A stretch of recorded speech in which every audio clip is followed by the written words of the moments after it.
This is your news source evening bulletin for today, Thursday, the 11th day of January in the year 2024.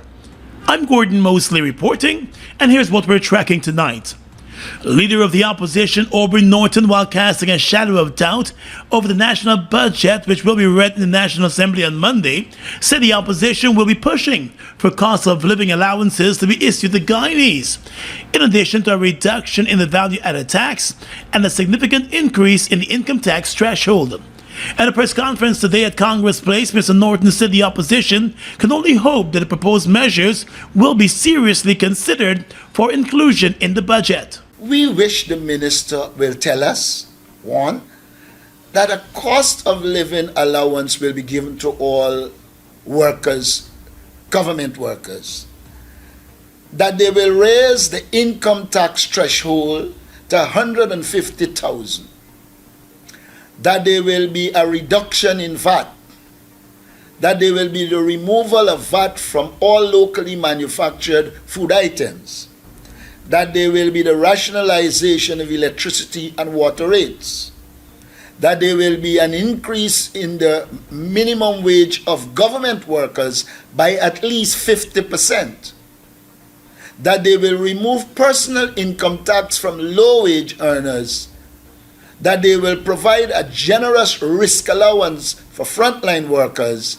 and that they will guarantee all households a minimum livable income. The opposition is proposing that the value-added tax be reduced by at least 2% and the cost of living allowance be set at $300,000 per household. The opposition leader, however, made it clear that a cash transfer must be done in a structured and transparent manner, noting that many Guyanese were left wanting when the COVID-19 pandemic cash grants were issued. Again, we will be fed ad hoc projects rather than an integrated national development plan. Again, the focus will be quantity of expenditure over quality of life. One-off measures over structured and sustained social programs, and symbolic economic growth over real human development. Norton told reporters that he's not optimistic that the government will act on any of the proposals made by the opposition.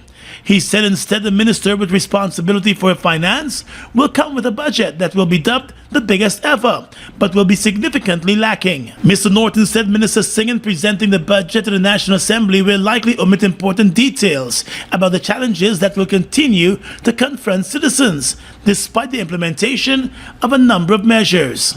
The Minister with responsibility for finance will tell us that Budget 2024 will increase the disposable income, but he will not tell us how high cost of living and inflation will continue to shrink real income and spending power. He will tell us about increases in pension, public assistance, and school grants, for instance.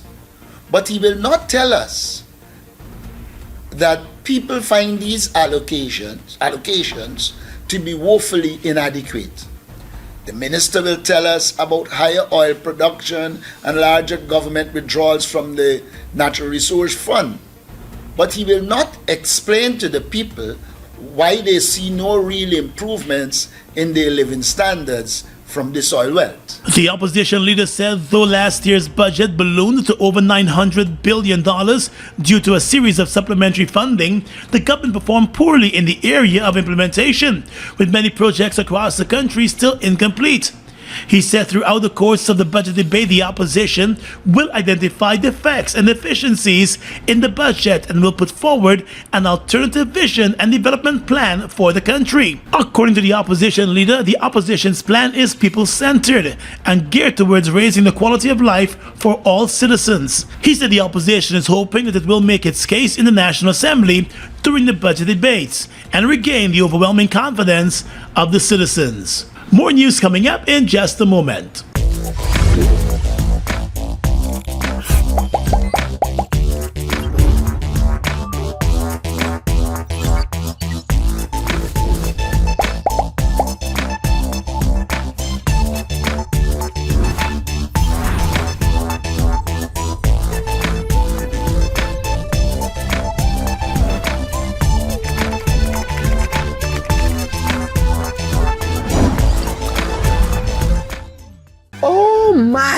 Lord. I just love to shop in this store. My customers, them gonna love all these things. So many different things in one place. Household items, electronics, toys, stationery, confectionery, exercise equipment, shoes and clothes for men, women and children, school things, costume, jewelry, perfume, makeup. Oh, look the makeup. Giftland Office Max, Guyana's favorite department store.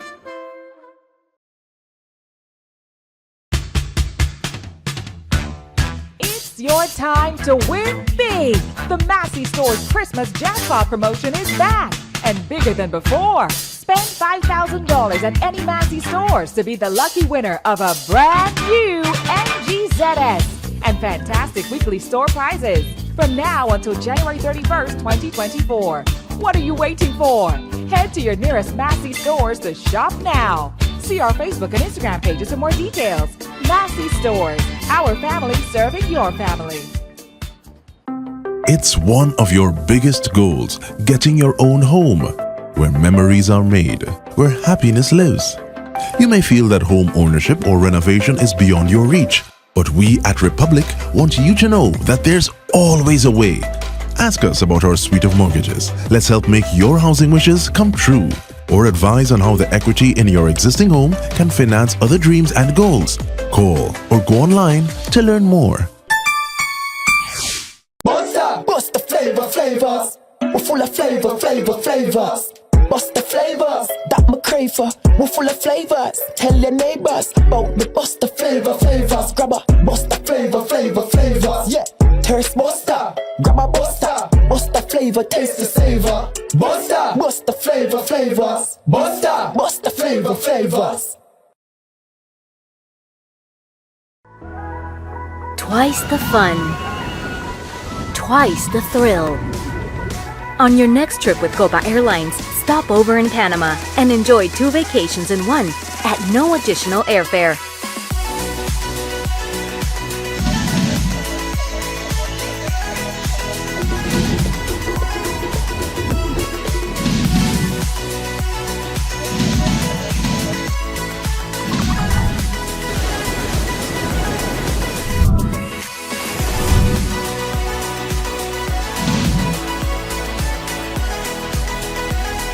Because to live life at its fullest, first you have to stop. So next time you fly Copa Airlines, stop over in Panama at no additional airfare.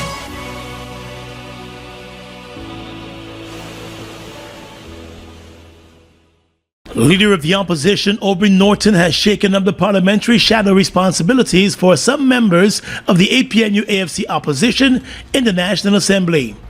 AFC leader Kemaraj Ramjatan, who previously overlooked the agriculture portfolio, will now take aim at the security sector, as he will now shadow the Minister of Home Affairs.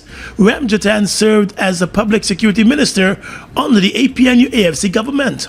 The agriculture portfolio will now be shadowed by MP Vince Roy Jordan, who is from Region 5. Gita Chandan Edmond, who previously shadowed the Home Affairs Ministry portfolio, will now overlook governance and parliamentary affairs. Chief Whip Christopher Jones will also be shadowing parliamentary affairs. AFC member David Patterson's shadow responsibilities have been shifted from oil and gas, and he will now keep an eye on the public works portfolio. Patterson is a former Minister of Public Infrastructure. The oil and gas sector will now be shadowed by MP Sherwin Holder, while the Labour Minister will be shadowed by Dineshwar N. Jaiprasad.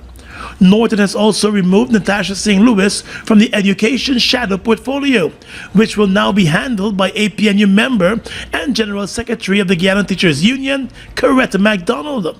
Singh Lewis will now shadow the human services portfolio. MP German Figuera has been removed from shadowing the portfolio. Figuera is the current chairman of the Public Accounts Committee, which is considered the most powerful committee in the National Assembly. He will continue in that role. However, the opposition MP is not happy with losing the shadow portfolio to overlook the Youth, Culture and Sport Ministry, and has written to the executive of the People's National Congress protesting the move and complaining about not being consulted before the move was announced. Today, opposition leader Aubrey Norton defended his decision with a shake-up. And then you have youth sport and culture, where there are a lot of grounds unfinished across this country. A lot of work should be done in youth sport and culture, needs to be done. And I thought in the circumstance, we need an activist-oriented person there who is involved in sport. And that naturally led to Nima Flubes. And it is on that basis the decision was taken to put Nima Flubes in the area of youth sport and culture. Mr. Norton said the party and its members in Parliament will also be pushing to represent members of the constituencies more. Minister of Parliamentary Affairs and Governance Gail Teixeira has defended the work of the Public Accounts Committee, despite concerns that it has not been meeting enough to get work done.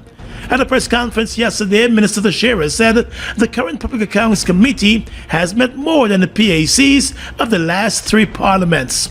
She brushed aside the complaints from the opposition about the many postponements and cancellations of meetings owing to the government's absence. However, she admitted that there is a backlog of the Auditor General's reports on the public accounts of Guyana, dating back to 2016. It was explained that while the PAC, under the chairmanship of opposition member German Figuera, has concluded its examinations for 2016 and 2017, the final reports have not been finalized. The PAC is currently examining the 2018 and 2019 reports. However, the committee in conducting those examinations has faced numerous setbacks due to repeated cancellation of meetings. But Minister Teixeira is adamant that the statistics tell a different story. I had published in one of my speeches in Parliament, I had given the details on the public accounts meetings, comparing the 11th Parliament, the 10th Parliament, the 11th Parliament, the 12th Parliament. Nobody reported on it. So I repeat them again. It is very clear that the 12th Parliament, we have had 59 sittings of the Public Accounts Committee, and that in the 12th Parliament, the number was 40 odd. In the 10th Parliament, it was 50 something, 54 I think. So that in terms of the functioning of the PAC, there has been no big difference between the way it's functioning now versus previous times, previous parliaments, the 10th, the 11th, and the 12th. And you must note that the 10th and the 11th were shortened parliaments. So the 10th was from 2012 to 2015 under, and that was Mr. Greenwich chairing, and then you have Mr. Irfan Ali chairing in the 12th Parliament. The numbers are not radically different in terms of one was 54, one is 41, I believe, in the 12th Parliament, and in this Parliament, the 12th Parliament, it is 59. The opposition has complained that the cancellations have been growing. Another PAC meeting was cancelled just this past Monday over the unavailability of some government members. The opposition has also been pushing for Resolution number 35, which amended the standing orders and ultimately changed the quorum required for a sitting of the PAC to be rescinded. Under the new rules, which came into effect in April of 2022, there must be 2 government members, 2 opposition members, and the chairman present for there to be a quorum. Teixeira said PACs across the world usually meet once per month, and while Guyana aspires to meet weekly, it may not always be practical. She said the opposition is simply trying to rush the process. The reason why the opposition's a hurry. They don't want the examination of their period in government, their tenure in government. And we can point to every single PAC Auditor General report for 2015, 16, 17, 18, 19, 20 of very, very bad practices, very shady practices, very questionable practices under their tenure. They're in a hurry to get to 2021 because they want to say, well, they want to come to us. Well, we have to finish them. We have to go through theirs. The governance minister said it is not within the interest of the government to stall the process to avoid the examination of its time in office. In terms of, so first of all, Why are they in a hurry to get through their period of government? We know the answer because we know what the skeletons are buried in those reports. We are not going to stop 2021 and 22. That is not in our interest to do that. Teixeira said what is really affecting the work of the Public Accounts Committee is the failure of former permanent secretaries and regional executive officers to produce critical documents when appearing before the PAC. The former PSs and REOs don't come, they come sometime, they don't come back, and so you're left there with hanging questions. That is part of the slow up of what's going on with the PAC, which for some reason the opposition doesn't want to talk about. But the amount of times that agencies are told to come back with information, and they come back, the sitting PSs or REOs say, look, we can't find the documents, we've tried, and so there are those issues that are confronting us. How are we as a PAC going to deal with that? It was noted that in some cases, the Public Accounts Committee went above and beyond to locate former permanent secretaries and former REOs and have them appear before the committee. However, the Public Accounts Committee has no power to force them to appear.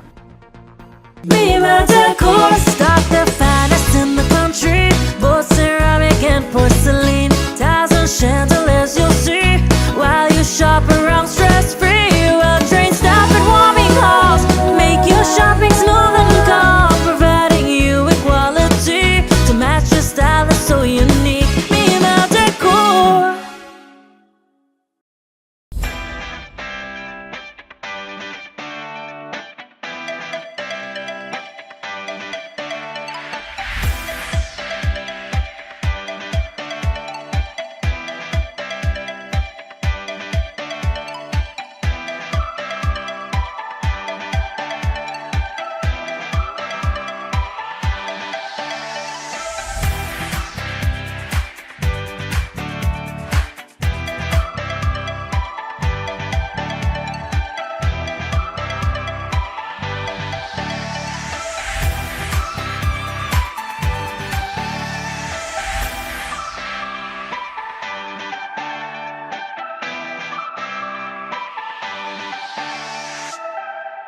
GECOM is currently conducting a claims and objections exercise to produce an official list of electors, OLE. Anyone who will be 18 years or over by December 31, 2023 and is a Guyanese citizen by birth, descent or naturalization, or a citizen from a Commonwealth country living in Guyana for 1 year or more is eligible for inclusion in the OLE.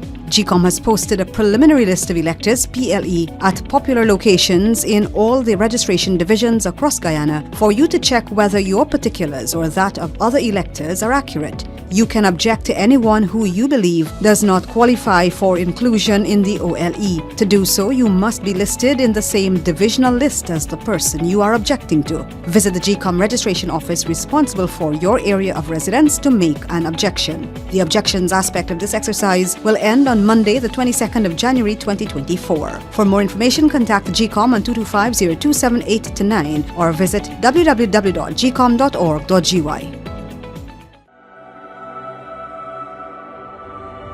Look at the breathtaking beauty of the Essequibo.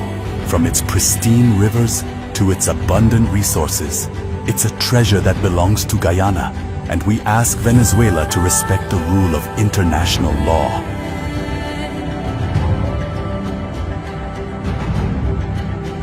Our commitment to this land is not just about ownership. It's about preserving its beauty and resources for our people and future generations.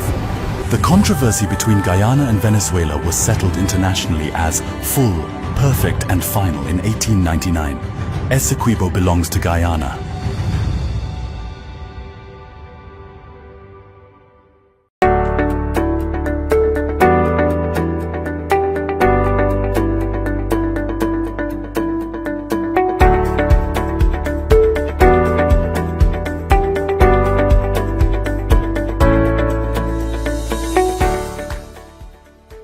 GECOM is currently conducting a claims and objections exercise to produce an official list of electors OLE. If you will be 18 years or over by December 31st, 2023, and you are a Guyanese citizen by birth, descent, or naturalization, or a citizen from a Commonwealth country living in Guyana for 1 year or more, you are eligible for inclusion in the OLE. GECOM has posted the preliminary list of electors PLE in all of the registration divisions across Guyana for you to check if you are listed, and if so, whether your particulars are accurate. If you have changed your address since you were registered, you are required to visit the GECOM registration office responsible for your new area of residence to apply for a transfer. Monday, 15 January 2024 is the last day on which you can apply for a transfer. For further information, contact GECOM at 225-027829 or visit our website at www.gecom.org.gy. Still in the world of politics right now, dodging questions about the party's overdue biennial delegates Congress, leader of the People's National Congress Reform, Aubrey Norton, today said the APNU alliance is focused on the upcoming general and regional elections, which he estimates will be before 2025. The People's National Congress Reform is the largest party in the APNU. The party promised last year that its General Council will meet and deliberate on a date for the PNC Congress. But that General Council has passed without any announcement about the internal elections for the PNC. Mr. Norton told reporters today that in due time, they will be informed about when the party will be preparing for its internal elections. But with both the party's elections and the national elections on the horizon, Mr. Norton was asked if he thinks he's the right man for the job. As it relates to rating myself as opposition leader or as leader of the PNCR, I don't want to be involved in saying whether I did well or bad. The people will decide. The party will hold its Congress, and then when whatever happens, you could decide whether I'm doing a good job as leader of the PNC. Mr. Norton believes the focus should be on removing the governing PPP from office. For him, he said the majority of the PNC supporters are happy to have him as their leader. What I can say to you is that the mass of the party and our support base seem happy with what I'm doing, and there will always be those who are unhappy. Additionally, the PNC reform leader said his party is still hoping that some of its demands are met before the general elections are called. Some of those demands, he reminded, include a clean voters list and the use of biometrics. The umbrella trades union body, the Guyana Trades Union Congress, is hoping that the Irfan Ali administration will act on its menu of recommendations that was submitted for the national budget, which will be presented on Monday. The GTUC has recommended tax reform, cash transfers, and the immediate implementation of free tertiary education, among other measures. In an interview with News Source, General Secretary of the GTUC, Lincoln Lewis, said the union's proposal for this year's national budget is grounded in the Constitution. He said in addition to demanding that the right to collective bargaining in the public sector be consistent with the Constitution, the GTUC has lobbied the government for the immediate implementation of free university education. And we made much emphasis on Article 27 of the Constitution, which speaks to free education from nursery to university. We believe that it's a right, and because it's a right, it should not be postponed. It must be respected now. President Irfan Ali, in his New Year's address to the nation, indicated that his government will roll out free university education from 2025. It is, however, unclear whether the government is prepared to shift its position amid the increasing demands from the opposition and now the unions that university education be made free this year. With the country raking in billions of dollars from its booming oil and gas sector, the GTUC is of the strong belief that steps should be taken to create an economy that is all-inclusive, and the government should initiate cash transfers targeting Guyanese households. While $5,000 per year has long been touted by some economists, the GTUC General Secretary said the National Assembly should discuss and agree to a sum that is feasible and beneficial to the people of Guyana. He said while government may argue that it has invested in infrastructure development and other social programs, Guyanese are in need of financial aid amid the steep rise in the cost of living. These things go hand in hand.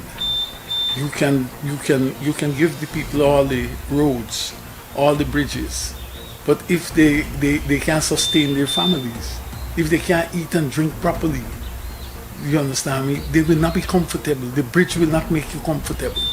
All of the bridge will do is to take you from one point to the other. Mr. Lewis also made a case for first-time landowners to be given housing subsidies to assist with the construction of their new homes. We ask for that to be done. The other thing is that first-time homeowners, we ask that first-time homeowners be given a minimum of $3 million towards their home construction, rather than the president coming to say that we're going to give people cement and stone. Everybody can get the $3 million across the board to start the road. The proposal by the GTUC also included the removal of personal income tax, the issuance of unemployment benefits, the improvement in healthcare delivery across the regions, and the reduction in electricity, transportation, and gas prices. It is also hoping that a percentage of the funds in the Sovereign Wealth Fund could be used to return the National Insurance Scheme to a state of viability. The Guyana Revenue Authority announced today that its customs agents seized a large quantity of smuggled foreign chicken, cigarettes, and uncustomed alcoholic beverages. The GRA said its law enforcement investigations division agents, in a joint operation with the Customs Anti-Narcotics Unit, made a seizure at number 66 Village in Quarantine Berbice. The seized items carry a value of 5.5 million Guyana dollars, and the items were found in a vehicle, the GRA said. According to the GRA, the smuggling suspects escaped as the officers were approaching them, leaving the illegal stock behind. All of the items have been seized as the investigations continue. The GRA said it would like to remind the public of its zero-tolerance approach to smuggling, and anyone who attempts to import or export goods with intent to defraud the Revenue Authority of any duties is guilty of an offense and may be liable to penalties and/or imprisonment. The GRA is also asking the public to report any illegal, unlawful, or smuggling activities. The information will be kept in strict confidence.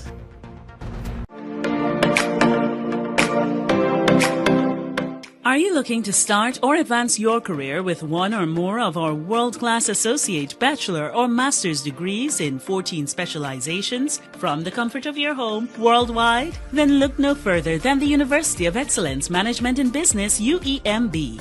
We are affordable, accessible, flexible, multi-world class, internationally accredited and recognized, and locally recognized by NAC Guyana as a tertiary degree granting college. For more details on our no strings attached 60% scholarship and our payment plan, please call 225-1395, 225-1397-9, 681-3434, or 618-3434. Visit our administrative office in the Critchlow Labour College front building, Wolford Avenue, Georgetown, Guyana. Progressing to a degree is as easy as ABC with UEMB. Deal with the best and forget the rest.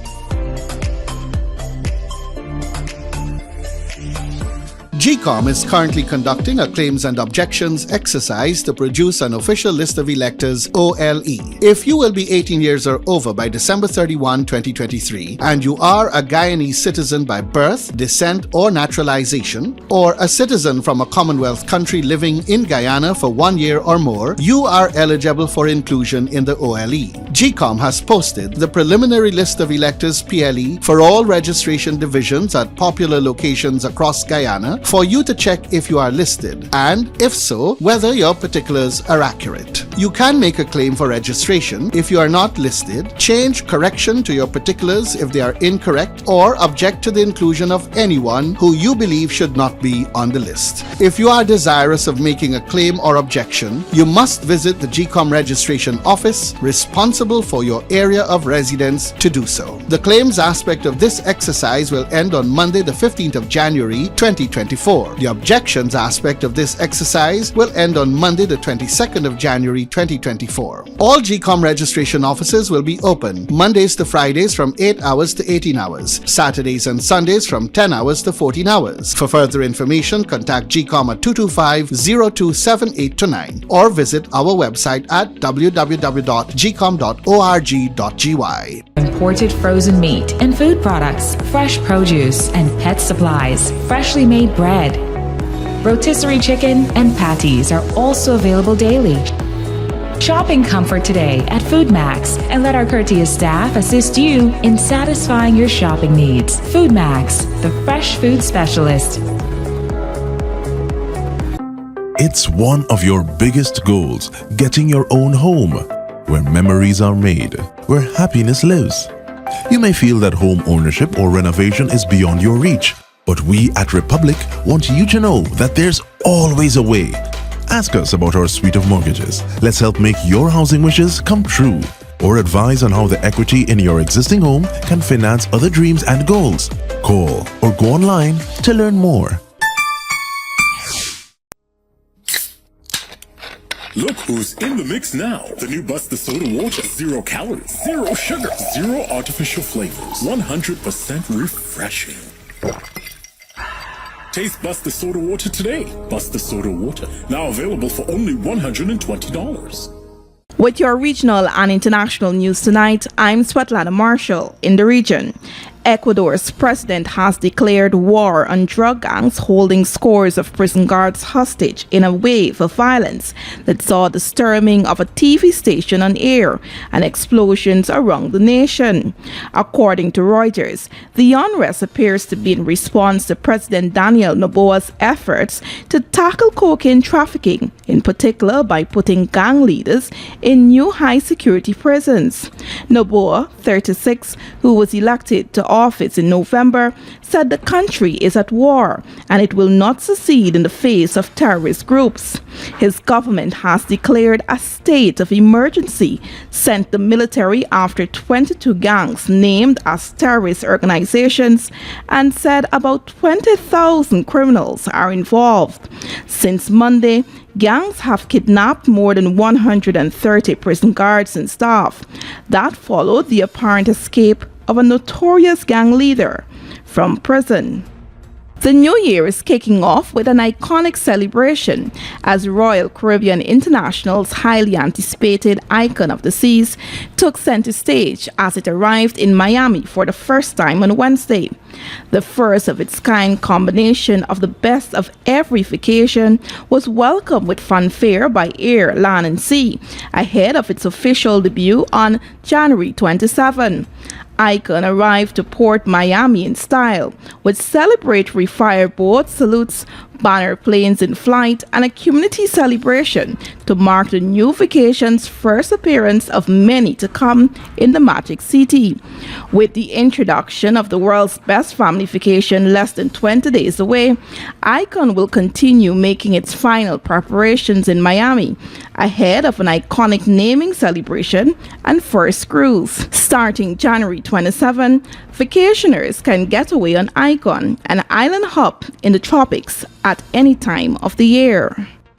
And finally tonight, international news.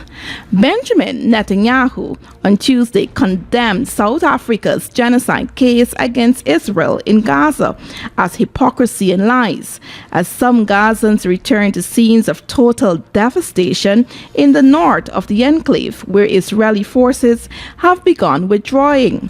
According to Reuters, 3 months of Israeli bombardment have laid much of the coastal enclave to waste, killing more than 23,000 people and driving nearly the entire population of 2.3 million Palestinians from their homes. An Israeli blockade has sharply restricted supplies of food, fuel, and medicine, creating what the United Nations describes as a humanitarian catastrophe. Israel says its only means to defend itself is by eradicating Hamas, the Islamist group that rules Gaza, whose fighters stormed through Israeli communities on October 7, killing 1,200 people and capturing 240 hostages. Israel blames Hamas for all subsequent harm to Palestinian civilians for operating among them, which the fighters deny. The case, brought by South Africa at the International Court of Justice in The Hague, accuses Israel of violating the 1948 Genocide Convention, enacted in the wake of the mass murder of Jews in the Holocaust, which mandates all countries to ensure such crimes are never repeated. And that's your News Source Evening Bulletin for tonight. I'm Svetlana Marshall reporting and encouraging you to stay safe.